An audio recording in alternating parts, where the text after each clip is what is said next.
Hey, how's it going? So my son Liam and I are competing in a bodybuilding competition. We're about 6 weeks out. This will be his second competition. He participated about a couple years ago when he was 19 years old. He's 21 now. This is my very first competition. I'm 59. Be the first to admit I don't really know what I'm doing. I'm learning as I go. I'm a beginner. I've been lifting for just over a year and a half. He's been lifting for about 3 or 4 years now. He's the one who got me into it, so he's kind of my coach and my guide along this journey. So it's basically he and I going through some poses and talking about what the judges are looking for and all the stuff that you can expect as a newbie. And again, I'm a total newbie, and so he's kind of guiding me through this, being somewhat of a coach. I'll be honest, I recorded this mostly just so I could have a video diary of me and my kids spending some quality time together, doing what we really love to do, and just bonding father and son. So there are some good pointers in here. I think you all will be able to enjoy, pick up a couple good things.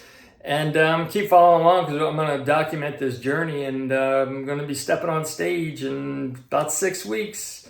So I hope you enjoy it. Bye now. I know a lot of judges do take your confidence into consideration. So if you are not necessarily stiff, but if you are just going up just doing that the whole time, it's like you look worried, you look tense.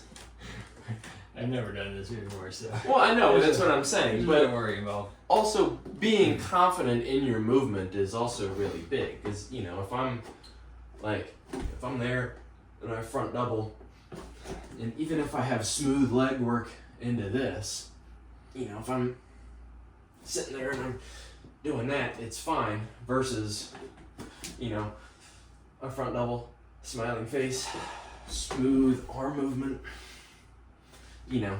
Add more flair to it. You don't gotta be dramatic, but add more flair, more than just smooth movement. Again, instead of this, I'm moving my arms and kind of making small movements, like setting my shoulder in place, more dramatic. If I'm doing a side chest, instead of just doing that, I'm swooping my leg in and then, showing off that side leg, doing that, and then I'm into a back double, it's like, I'm sure there's a bunch of people, and also, what is it, that like Lee Labrada dude or whatever, is that where he is? He's also a bodybuilder, he's not a classic physique guy. He's men's bodybuilding, which is also different, because there they kind of do care more about roboticness, because that's the thing, is that's the whole point between classic and bodybuilding, is back in like Arnold's days, the bodybuilding golden era, they Arnold and whatnot, they took lessons from ballet dancers, like they were making it theatrical on stage. And then as we went more into the modern era, that disappeared, and now you look at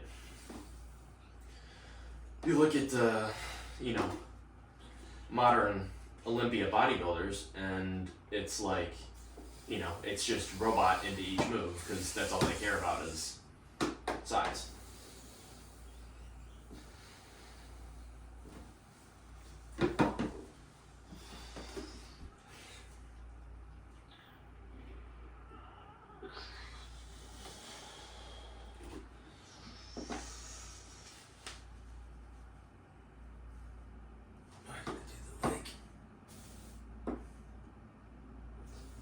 I would always bear down on. Oh, that's right. Because also too, the other thing you have to keep in mind is the judges are below you. So if you want to practice at best, like if you want to record your routine to see how it would look from their point of view, best thing to do is put your phone on the ground and record yourself from the ground. Don't record yourself from head height, because you are always seeing yourself at head height.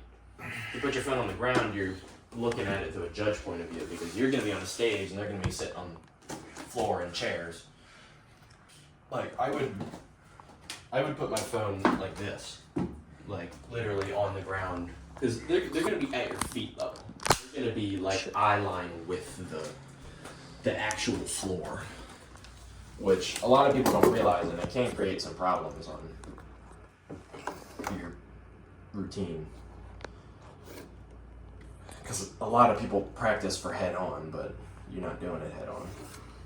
So that's why a lot of poses too is like sometimes even if you are big and broad, you kind of want to lean forward a bit too, because one, just with how eyeballs work, like, you know, if I'm back here and posed, fine, I look good eye level.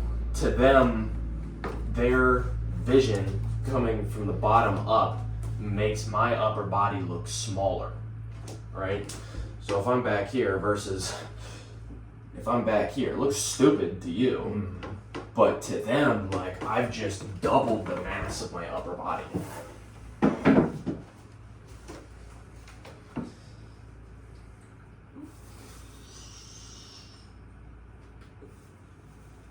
There you go.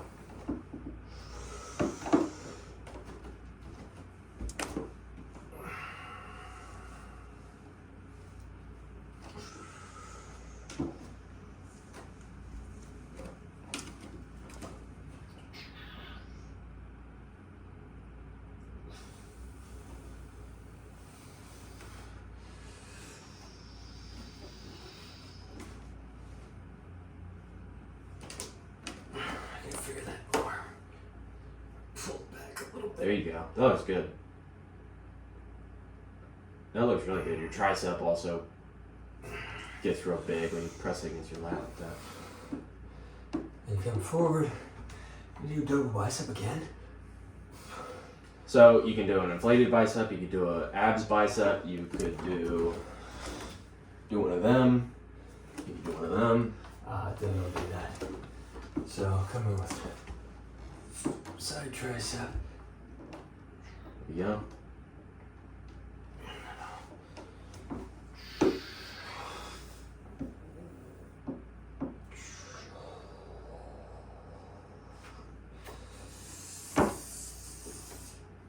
What the fuck are my legs here? So if I go from here. What are you one trying to leg bend forward up? for. Yeah. I might do the left leg forward then. So I'll come over.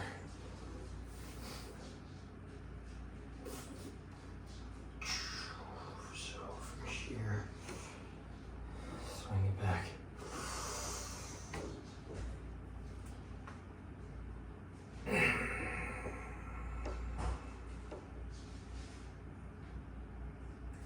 I don't know. I'll put something together. One thing I do is get real swoopy with your feet movement. Because you did this into a tricep, right? Mm-hmm. You kind of, like, you were back here, and what you did was you kind of did that versus what you can do is you're up here, lift your heel off, swoop your front leg in until it's about equal, and then set it back into that pressed hamstring, right? So I'm pulling my leg in front now, and my leg, which is supposed to be behind, is actually in front. But then I'm going to put my toes on, and then I'm going to set my leg into that, and then I'm Don't here. you lift that front leg? You don't have to. You don't. It's more about pressing the hamstring. If you're comfortable toe up, I think it kind of looks kind of frail if you do that. If you're kind of toe up, because one, you're a little more unbalanced, and you're kind of shaky or whatever. So if I'm here, honestly, kind of wider stance is kind of better, really, for this. Because again, you're trying to take up as much visual real estate as you possibly can. I don't do many things on my toe.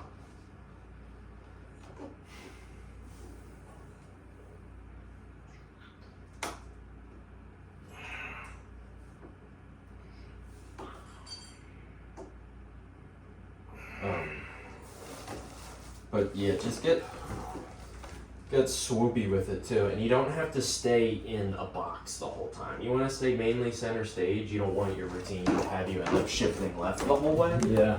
But I'm really bad at choreography. This has never been my thing.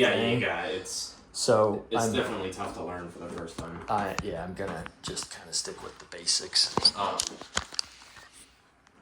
But you know, if I'm transitioning from side tricep into a front double again, or maybe you're doing that side tricep into what were you doing this first, or are you starting with it? You're doing this first, right? I thought I would come out. What's when you do like the Jesus pose? What do your feet look like? Are they just? It's kind of tough because truthfully, this is not a normal pose. This is something that I did. Like I made this up. But honestly, I'm kind of front in. I've got one face forward that's kind of on display, but my legs are torqued out so that I'm getting the width of the adductors. Mm-hmm. So I'm kind of forward like this, and I keep my hands down, and I'm really tensing my arms, so I'm trying to get every vein out of my arm. And then I'm ab tensing, but then also trying to flare my lats at the same time. Like that? Mm-hmm. I made up the pose because a Dragon Ball character does it. Oh, is that right? Your legs are straight or bent? I do a little bend, because I'm like doing that thing that you do in the standing, where I'm driving my feet into the ground really hard to tense them. So bend allows me to do that a little easier.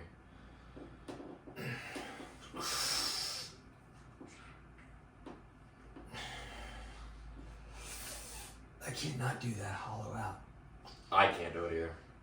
You're kind of getting there. A little. I've seen some people say inflate your upper body but don't breathe air in is how you do it. I don't even know how that's even possible. I've never been able to figure it out. Yeah, you gotta have to kind of... Yeah, right. I don't know. I can't do it.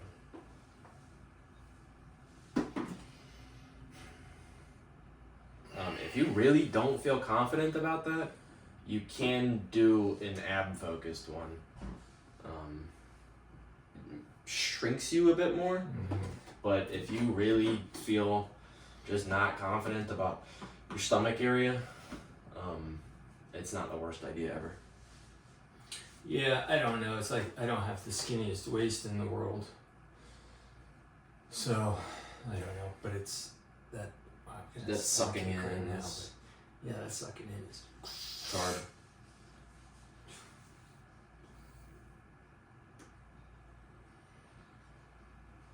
That's not bad. What you got there? So if you do a tense... Sure.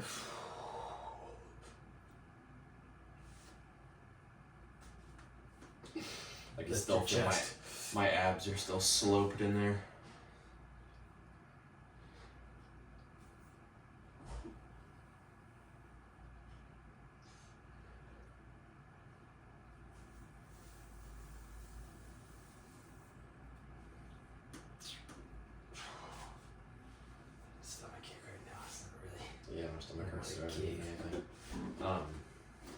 But there's a bunch of other stuff you can throw in,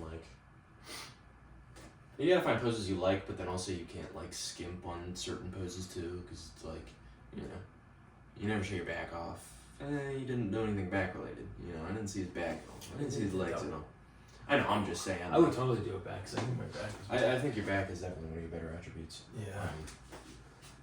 You probably stick to back too. You could throw in more back than you need, because really... I don't know any back poses. Well, the thing is there's not many, because there's only so many things you can do with your back. Things you can throw in. You can throw in that standing Arnold. If you don't like that, there's kind of a slightly different one where your hand on hip. Same thing, really. I wouldn't do both. They're a little too similar. Obviously, you've got back double. I would avoid the flare just as a natural. It's just not really, doesn't look good. And then you can really everything else is kind of just a variation of the back double bicep. Like you've got that kind of archer, where your bicep up, you're kind of pointing down. So it's creating a slightly different effect. What about the one going up? You can do up. It doesn't matter. It's creating a slightly different effect with your other one, because usually on the bicep you're kind of pulling the lat out a bit, versus if you're doing the straight arm archer, you're kind of tensing a bit, so it does make your back look slightly different as compared to just a back double bicep.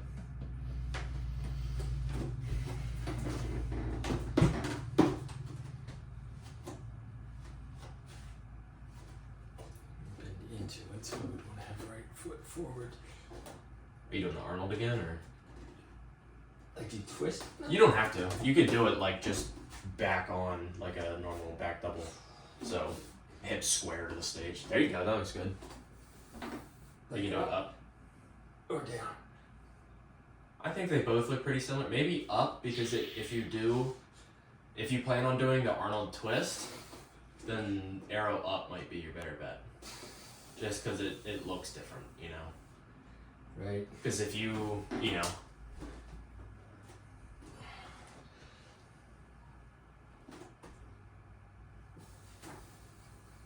You see like each vertebrae in your spine. So if I go, I would always try and treat this one like the stage, just every pose you do. yeah, Because you'll confuse yourself if you keep confused. shifting yourself back and forth. I would always consider this the stage. So if I go, Are you doing Arnold or arrow? I would do an Arnold. There you go. I would do a wider stance. I've noticed that it helps me a lot if my stance is wider, and then kick this knee out more. So I'm really, like, I'm not like this. I'm here. Oh, I got you. Just give yourself more of a basis to be balanced on. I might do that one.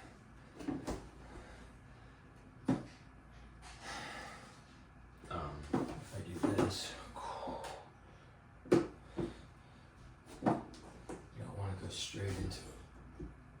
You probably wouldn't want to do that.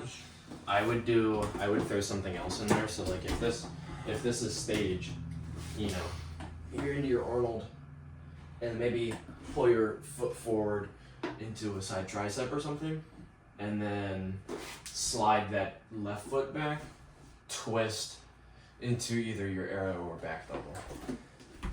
So do the Arnold.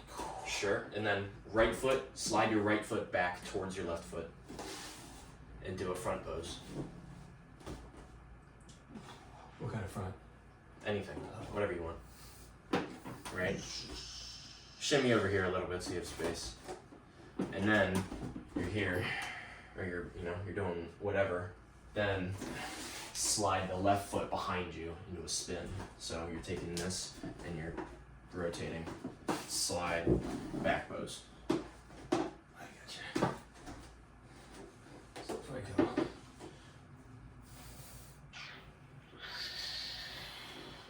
slide this one back. Oh, I got you. Come this way. Like that. Start from here. Let me figure out like the sequence, and then I'll figure out how to get into them. Well, what I do is, honestly, I kind of figure out what flows into what naturally before I figure out what poses I'm putting next to each other. Because the thing is like, making the transitions look nice is super important, and having as little awkward transitions in your routine is super important. You don't really, because I mean, you can pull off, like if you want to go from straight back to straight front, it's possible, but it can look a little silly because you're just doing a ballerina twirl, you know? So usually you want to go, like you say you start front, you go front to side to back to side, and then wherever you want, maybe you flip it again. Go back, side, front, you know? Keep it, everything in a quarter turn, And then throw a mix up in there just to not be, doing ballerina spins. That would probably be the best thing. So it's like, find your list of poses you want to hit. I just have it in a notes page on my phone. So this is how I have it. So I just have the pose on the left just in lowercase, and then on the right is the direction I'm spinning when I'm done the pose. Right? So I start here and then it says left all caps. So I'm turning left. Left all caps. And then left all caps. Left. And then I'm left again. And now I'm right. Right. So that's just how I have it written down. So it's just easy to remember. So, not only am I listing the poses I'm doing, but I'm also listing the transitions into the next pose. And then once you have the sequence down in your brain, that's when that's when you start picking it apart of okay, I'm going side tricep into a back pose instead of a shimmy here. Let me slide that back foot out and twist. A lot of the times, think of it like you're playing, I don't know how much you know about basketball rules. Think about it like you're playing basketball. Keep a pivot foot. You never want to pick both feet up. You want to try and get into every single pose with one foot rooted down. And you can, if my foot's here, that doesn't mean do this. But, if I'm transitioning from side to back, I'm lifting up and twisting that way. Yeah. So if my footing's here, I'm gonna keep my left foot pivot foot. I'm moving the one and I'm staying pivoted on the one foot. You can change whichever foot you want, but I would keep a foot rooted throughout every transition. So everything looks smooth and has flair to it instead of it looking like you're doing an awkward shimmy between each. There you go. So if you're doing the quarter turns, it's not a back double bicep. Oh, it's right. It's the back flare. That's not also the pose either. So what they're gonna do? Side chest. So there's two sets. There's the mandatories and then there's the quarter turns. So quarter turns, your legs torqued out. Okay. I did go back. They said quarter turn right in my last show. So they're here. All right, quarter turn right. So then you're gonna slide into here. You're doing the hamstring push, and that's when you're doing these. Right. All right. Quarter turn right. Slide your foot back again. Rear flare. There's only two poses here.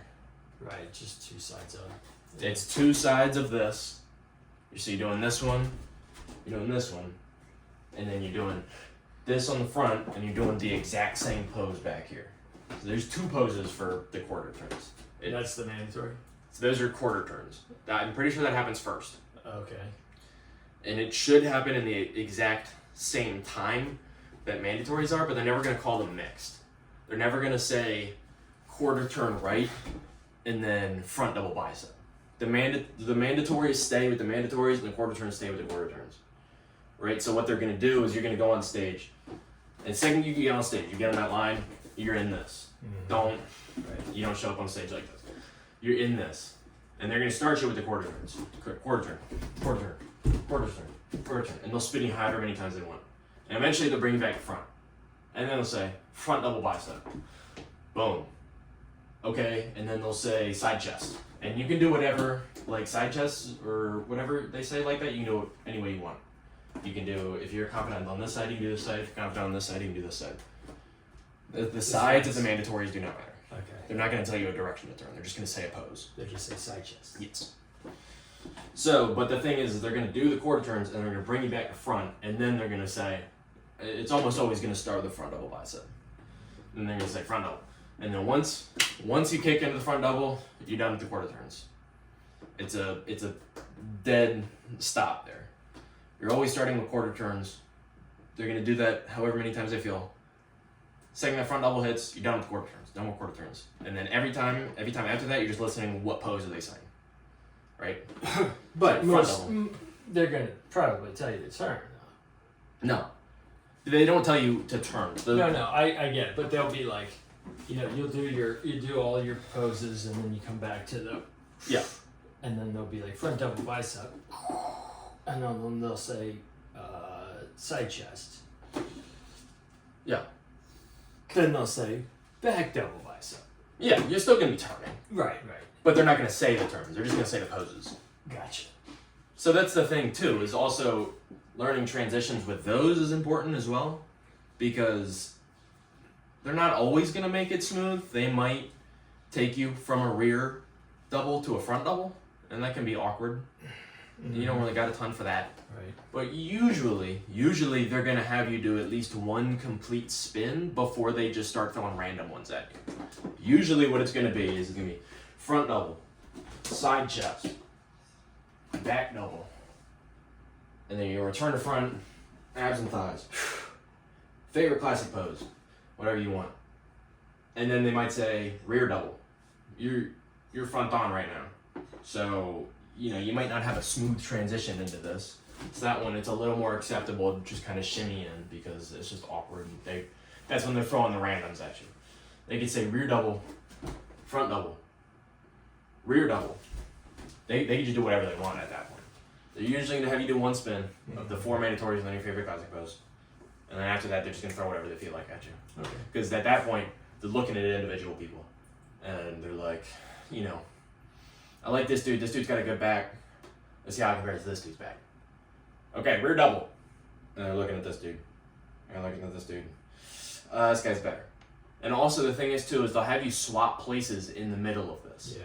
Because, so truthfully, what it's supposed to be is the positioning of where you are relative to the center is how well you are doing. I noticed with my previous one that was not accurate. Didn't they go like 1, 2, 3, 4? Well, so you'll start in completely random order. Sure. But the position they move you in is supposed to be who's winning. But what they might do, what I noticed in my last show is like, because in the overall I did third, right? But when I was in that lineup of the overall, I was in last place all the way on the end the entire time. And then they just randomly moved me to the middle. So 2 places that I was not first and I was not last, So they might not do that at all, but they do want to move you to compare people. Because if I'm on the end and, Billy is two doors down from me and he's comparable and they're like, all right, we're fighting for third here, they're going to put us next to each other and then spin us around. Somebody else might be looking at another guy, but, they're looking for first place. And then when, if it's like, okay, this guy's got it, Right. Then it's like, all right, let's filter down the line here. Who's coming up next, They're obviously always going to prioritize the first place person, but if they have made up their mind, they're just going to start moving you. Let me see your shorts. I don't have them I don't know where they went. Honestly, I don't know where they went. They might be in there somewhere, but I have not found them.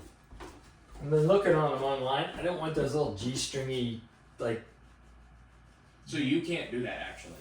No? So, I would like a little classic physique needs basically Speedos.